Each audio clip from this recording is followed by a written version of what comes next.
We're Prom Date, and you're watching Head First TV. Forgot the first! I love it. Can't wait until we're through. Morning's gonna change my mind. I'll wake up and realize you were just a dream of mine. Disappear with the sunrise. Let's get it going, yo! Hey, I'm Brett. I'm Nick. I'm James. I'm Steven. I'm David. And we are Prom Date. First off, would somebody just like to tell us where Prom Date, the name originated, how you guys landed on that one? I think it's you, Brett. At one point or another, I'm pretty sure we've all been to a prom together, except Steven.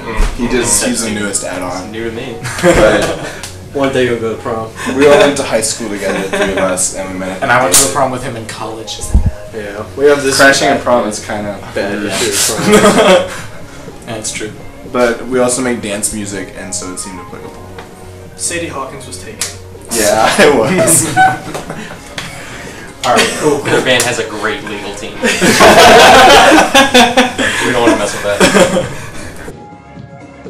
Clock Out back in November, and that was kind of spanned the first 3 or 4 years of our existence, kind of culminated in that. And so since then we've really had a good songwriting push, and we've written a lot of new material and kind of followed our hearts into a new direction and gotten a lot more electronic. On the EP we had some strings and horns, and it was very like indie pop, orchestral pop, but now we've been leaning more towards our electronic inclinations, and it's been really fun. We love the synthesizers. Yes, we do. Enjoyed being able to branch out and play different things. Like Wii Motes, we kind of like incorporated that to our set, and so it's kind of like a nerdy edge, but at the same time it actually is quite useful. We've found some really good ways to incorporate into our set. Elaborate on that, on the Wii Motes, because that's really fresh. That's me. I'm the nerd. I mean, basically we have, right now anyway, is set up so that you can move the Wiimote and control the pitch of the instrument. So if we wanted it to sound like more of a high note, I'll just move it up. And it's a little bit more complicated than that, and we have many plans for other things. But it's actually really interesting. It allows you to be very expressive, and for me it's fun because I get to do a bunch of computer stuff. So.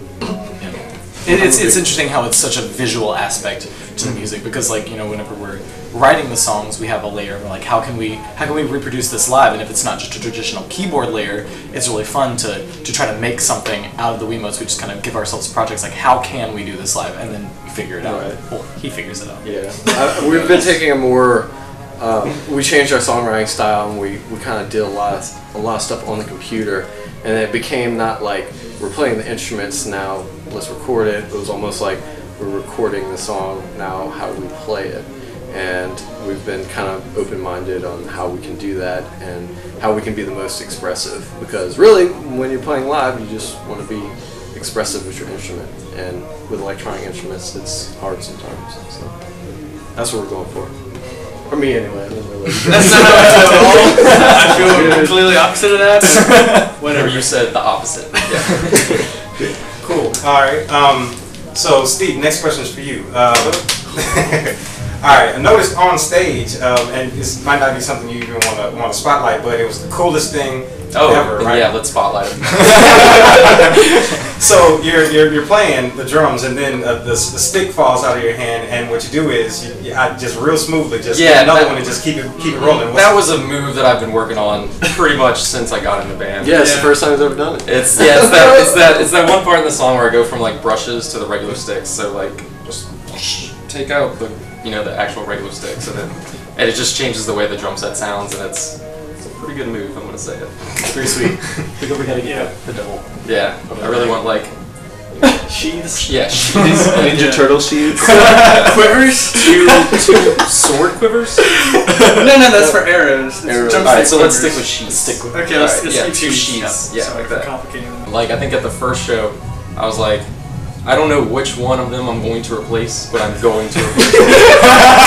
I didn't know that. Are you gunning for our positions? It just worked out great because I most like to play drums, so great. I feel a little threatened now. I felt, wow. I didn't know that my life was It was in danger. you were up. You were here too. Yeah. This changes everything, man. You know that, right? Things are different. Or other indie bands that are, that are up and coming, trying to, just trying to find their niche in the industry. What advice can you give them? Network, talk with other bands that sound like you. Try to figure out where they play those venues. There's been a couple little local music communities that have risen and fallen lately in Baton Rouge, but the important thing is that people are coming together, making these shows happen. Just talk with everyone you can. Yeah, like know what's going on and just kind of push yourself into that. Yeah, people complain about there not being a scene, but it's because they're not making it happen. Yeah, Definitely. We And also all work just together. to be honest with yourself when you're making music, like don't make any music that you feel like other people want to hear. Like just make what you want to make, and the people will be able to tell. Like if they wouldn't be interested in you in that kind of music anyway. Like people can tell when you're honest and you're passionate about something. Yeah. And you can tell conversely whenever you're fake and whenever you're just doing something because you think somebody else wants to hear it, and that's important. There have been plenty of times when people have come up to us and said something like, "Man, I really don't like this kind of music at all, but you guys are pretty good." and that's the nice thing to hear. And if you're doing what David says and you're honest about what you're doing, then you'll get that kind of reaction, and maybe you'll stick out like a sore thumb, but eventually someone will connect. We're on iTunes and Amazon.com, but you can find all of those links at promdatemusic.com.